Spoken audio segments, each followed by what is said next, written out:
Well, I had my truck parked right up in here. See if I can point right there. I got a little cocky with the buncher, and that stump right there is this pine tree. And I went to cut it, and it had woodpecker holes in it, and I didn't think too much of it, but it was a little more rotted than I thought it was, because my truck was parked probably like right about there. And so I cut it. You can see how it's not as solid as I thought it was. As soon as I cut it, I could tell that it was starting to go. If I had I couldn't swing to my left because that pine tree was there, and my truck was parked right here, and I could see the top kind of start to bend like your knuckle. And so I swung to the right and pushed up with the head to kind of, as you're swinging, push up. It kind of keeps the tree from. I can't believe the top of that pine tree made it in between this pine tree and there's an oak right there, and it landed on the other side, because if it had landed on this side, it probably would have rolled. So, lesson learned. Don't be lazy. Move your truck. See, we got a pretty good start for the week too. Wes's forwarder is parked behind the firewood right next to the processor, and there's probably 2 or 3 loads of firewood, and there's 3 or 4 loads of hardwood pulp, and there's still a load of pine logs down there, and about pretty close to a load of hemlock and pine pulp too. So I'm gonna hop in that, and I finished laying wood down on the side behind the pulp pile there, and it goes down the road, and I've got, this is the last little bit on this side I gotta lay down, so I'm gonna go lay a little more wood down in the old tiger cat. Look at the size of this popple tree. It's pretty big. Probably a little hard to tell on camera, but that's at least, I'd say that's pretty close to 2 feet. I probably will have to break a little off if I cut it in one swath. Yeah. Well, I don't know if I can get, really probably not the smartest thing for me to do. Try to.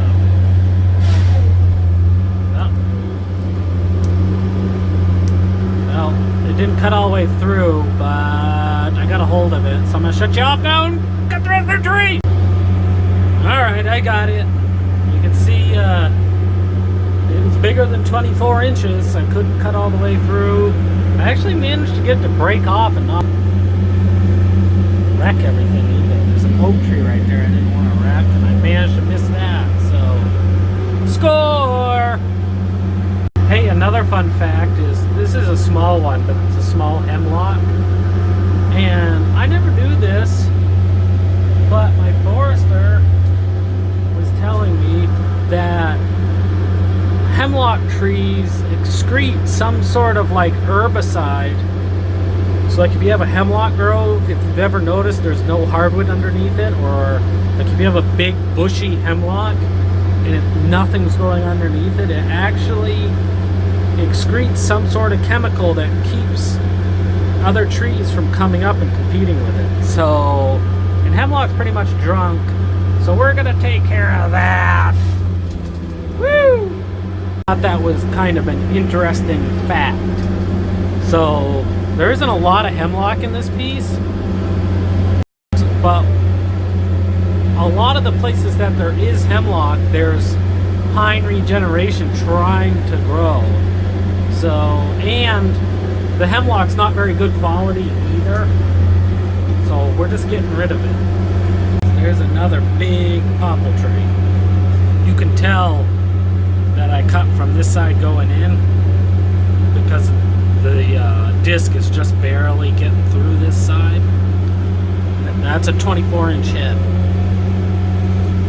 So we're working this piece. The property line is, you can kind of look straight beyond the head, and it's going like this. And I'm looping around, so as I loop, I nose in here to make sure I'm getting the wood to the corner, and now I'm heading back to the yard again.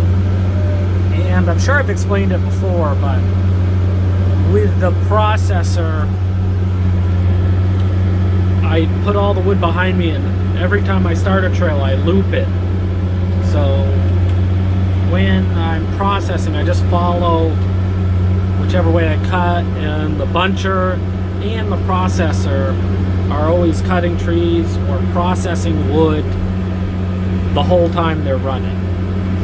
Anyways, figured I'd just say that again before I get back into this strip. Also, if I do it right, it gives me a spot to lay the wood down. I'll show you, I gotta run both hands here. So it also gives me a spot to lay the wood right behind me when I make the turn. So here's a couple hemlocks right here that I wanted to leave one, because if I cut it, it's gonna leave a big old poopy hole in here, but they're both dying, so I'm gonna have to cut them. It's not gonna leave that big of a hole, but I wanted to leave that one. But I guess we're gonna have to cut it and make a big old poopy hole. So just about got that section done, and I need to tighten the tracks on the buncher. So I got this little thing here. It's got some needles on it, but there's a fitting in there. This slides over and it pumps grease into a piston that pushes this idler wheel out and tightens up the tracks. We gotta do that, fueling up, then we'll be ready to go again. So like, subscribe, comment, and we'll catch you later.